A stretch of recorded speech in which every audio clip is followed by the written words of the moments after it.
Hi, everyone. So I tried to kind of cut down that lagging a little bit.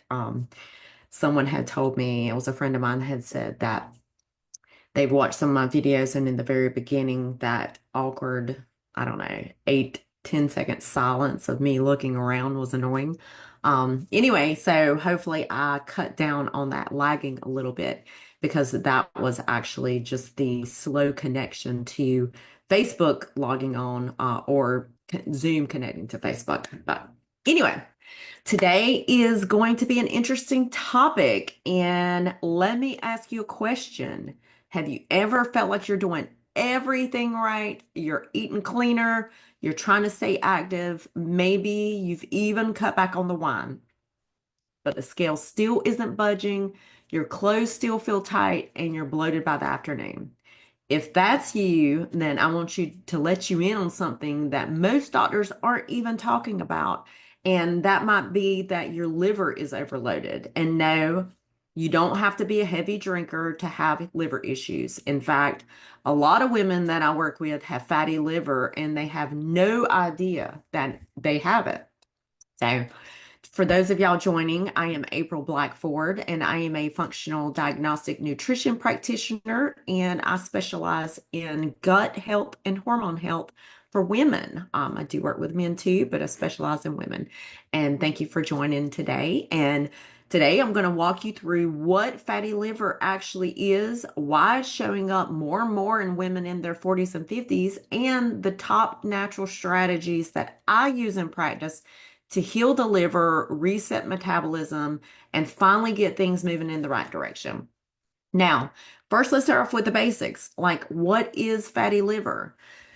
Your liver is like your body's detox hub and metabolic manager. It filters out toxins, helps with digestion, balances blood sugar, and it even regulates hormones. But when your liver gets overwhelmed, usually from too much sugar, stress, poor sleep, or processed food, it starts to store fat inside itself, and that's called fatty liver. Now, y'all, anybody that watches my videos knows that I always use analogies. I try to make it simple where I can. Imagine that your liver is like a sponge. When it's clean and healthy, it filters things easily. But if it's soaked in gunk like fat, sugar, toxins, it can't do its job. Everything slows down. You feel tired, bloated, inflamed, and stuck. Now, some of the common symptoms you may recognize are can't lose weight, especially belly fat, bloating or fullness after meals, cravings, especially for sugar or carbs, fatigue that hits hard in the afternoon, hormone symptoms like for those of y'all that are still cycling, heavy periods, hot flashes, or mood swings. You may have issues with high cholesterol, blood sugar, or liver enzymes are elevated on your labs. Now, here's the thing. Most people with fatty liver don't know it until labs actually flag something, but the signs are actually there. And they're showing up in women younger and younger, especially around the area of menopause or perimenopause. Now, why is this a big deal in perimenopause? When we enter our 40s, our hormones start shifting. So hormones naturally start shifting, which is completely normal. Estrogen, which used to help protect your metabolism and liver, starts dropping or becoming out of balance. And then that can make our bodies store more fat into the liver, even if we haven't changed anything. So most likely maybe in your 30s you could clean things up for a week and you can get the scale to move. Now nothing budges and you're thinking, what is going on? That's the liver hormone connection. And if your liver is sluggish, your hormones can't get out of your body properly, so in turn you're going to feel more bloated, cranky, inflamed, and stuck. Now, the what are the top 5 natural strategies for healing fatty liver?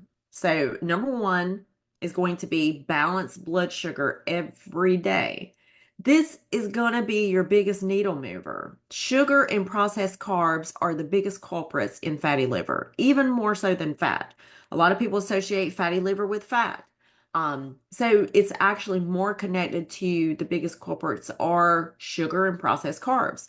So the goal is to keep your blood sugar stable throughout the day. And Tips, you probably have heard my tips. I sound like a broken record on this. Tips to make it simple. Eat in order, eat your food in order, protein, then veggies, then carbs. Don't eat carbs alone. So no naked fruit, crackers, nothing. So no naked carbs. You want to add more fiber. So things like chia, flax, leafy greens, cruciferous veggies. Keep protein in every meal and snack. So aim for at least 30 grams of protein in your main meals, 20 grams in your snacks.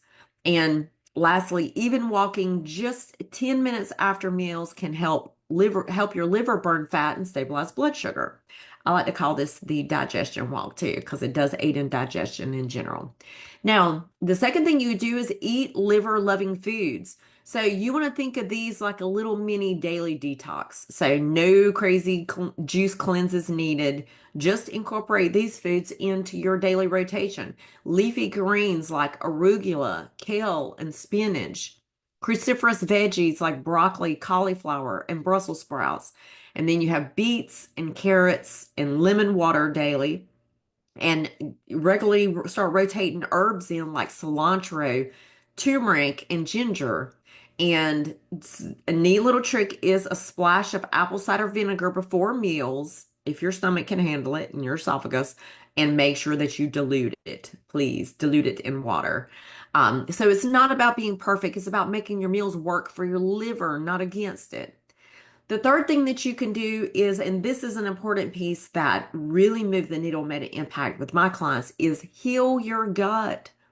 If your gut is inflamed, leaky, or backed up, it's going to send more toxins to the liver.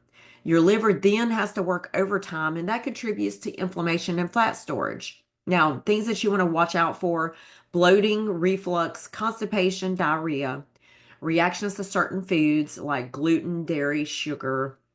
You want to look out for sugar cravings and brain fog, and look into some basic gut support like staying regular, meaning like you want to poop every day. Stay hydrated. Aim for at least half your body weight in water. Try digestive bitters or enzymes before meals. Eliminate foods that are clearly triggering you. If you're eating foods that you know that you're having a negative reaction or it's contributing to inflammation, remove them. The fourth step would be to lower stress and improve sleep. You could be doing all the right things during the day, but if your cortisol's through the roof or you're waking up at 3 a.m. every night, your liver's going to stay in survival mode. So, tips here: go to bed before 10:30 when possible. Keep blood sugar stable at night. You notice how this is a connection here too? It's not a coincidence. Try a protein fat snack before bed so that you don't wake up hungry. Do a short breath work or journaling session before bed. And cut alcohol to just one time a week if you're struggling with sleep or symptoms in general. The fifth thing is consider supplements, but only if needed. If you're already working on the diet piece and you're working on managing stress and you're working on healing your gut, you've worked on all the other pieces, then consider supplements, but only if needed. So you don't need a ton of pills, but a few targeted ones can help to take the load off the liver. Milk thistle. It helps the liver detox very gently. That's one of my favorites. And then you have NAC, which supports antioxidant production. Magnesium glycinate. I just had a client session earlier today, and I made the comment. I was like, of all the supplements, number one, hands down, if I had to recommend, if someone told me to pick one single supplement, I could only take one, what would you take? And it would be magnesium glycinate. But this one's specifically for stress, blood sugar, and sleep. And then consider taking inositol, which is great for blood sugar, hormones, and cravings. And you seeing how there's a blood sugar connection here. So now, should you get tested? If you're nodding along to everything I'm saying and saying, this is me, these are my symptoms, then it may be worth getting a few labs run. You don't have to wait for something to go really long, really wrong, So some of the labs that you want to ask for are ALT, AST, which is checking your liver enzymes. And then you got the GGT, which is the gamma glutamyl transferase. And then you have fasting glucose, your insulin levels, triglycerides, and cholesterol. And if you're dealing with long-term gut or hormone issues, deeper testing like the GI map or the Dutch hormone test can uncover what's really holding you back. So if this resonated with you today and you're wondering if your liver could be holding you back from feeling and looking your best, comment liver below or DM me and I'll send you details on how we can work together. Until next time, see you later.